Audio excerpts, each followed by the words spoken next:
स्वागत. चांदेलचा राजा, चांदेलच्या राजाच्या वतीने सर्व गणेश भक्तांचे हार्दिक स्वागत. कथा ही गोवर्धन पर्वताची, श्रीकृष्ण आणि इंद्रदेवाची. एक दिवस वृंदावन मध्ये पाण्याचा अकाळ पडतो. नद्या नाले सुकून जातात. पाऊस यावा म्हणून इंद्रदेवाला प्रसन्न करण्यासाठी सगळे वृंदावनवासी एकत्र येतात आणि पूजेची सुरुवात करतात. यज्ञ केला जातो. सगळे गावकरी यज्ञ करून इंद्रदेवतेची प्रार्थना करतात. हे सगळे कृष्ण पाहत असतो. तो जाऊन नंदबाबांना सांगतो, बाबा, हे गावकरी यज्ञ का करतात? यज्ञ केल्याने खरोखर पाऊस पडेल का? कृष्णा, होय, यज्ञ केल्याने इंद्रदेव प्रसन्न होईल आणि तो पाऊस पाडेल. त्यामुळे नद्या नाले भरून जातील, शेत डोळू लागतील. परंतु बाबा, पावसासाठी इंद्रदेवाला प्रसन्न करण्याची काय गरज आहे? अरे कृष्णा, इंद्राला प्रसन्न करण्यासाठी दरवर्षी यज्ञ केला जातो. तशी पद्धतच आहे. त्यामुळे पाऊस पडतो, नद्या नाले भरल्यामुळे आपली शेती होते. पण बाबा, ते तर त्यांना भगवान विष्णूच्या आदेशाचे पालन करावेच लागते आणि ते त्यांचे कार्य आहे आणि तो त्यांचा धर्म सुद्धा आहे. कृष्णा, तुला समजत नाही बाळा. बाबा, मी तुम्हाला समजावून पाहतो, पण तुम्ही समजूनच घेत नाही. बाबा, खरं तर आपण पृथ्वीची पूजा केली पाहिजे. ती आपल्याला धनधान्य देते आणि गोवर्धन पर्वताची देखील पूजा केली पाहिजे, कारण आपली गाई वासरे गोवर्धन पर्वतावर चरायला नेतो.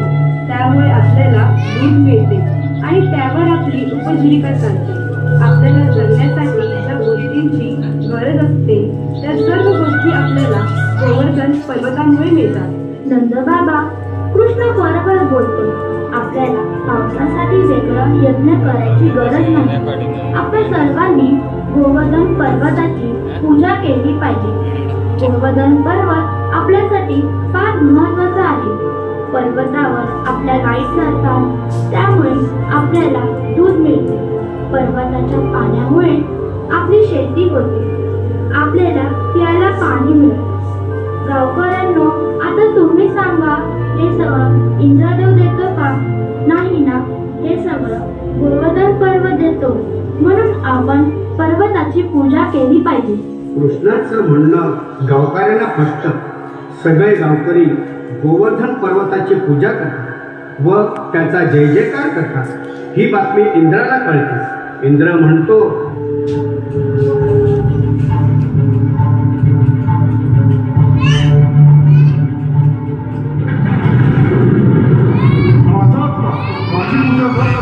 त्या पर्वताची पूजा करा. हे पवन देवता, मी तुम्हाला आदेश देतोय, वृंदावनात अतिवृष्टी करा. वादळ वाऱ्यात सगळ्यात झाडे उन्मळून टाका. तेव्हा हे वृंदावनवासी माझ्या शरण येते.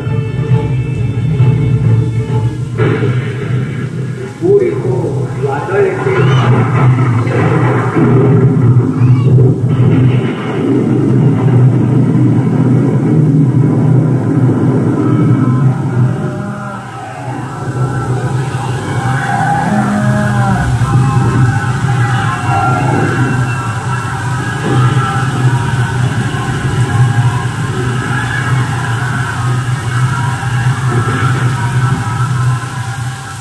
झाडे उन्मळून पडतात.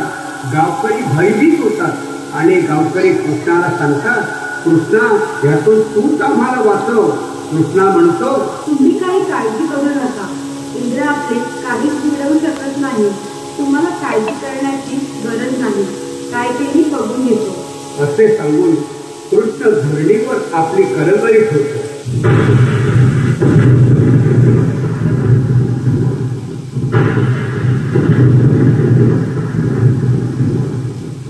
तेवढ्या धरणी दुभकते आणि कृष्ण त्यात उडी मारतो.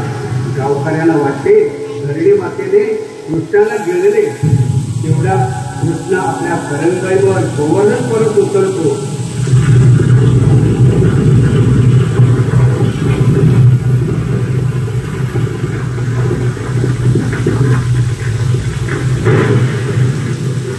व सगळे गावकरी गाई वासरे पर्वताखाली आश्रय घेतात.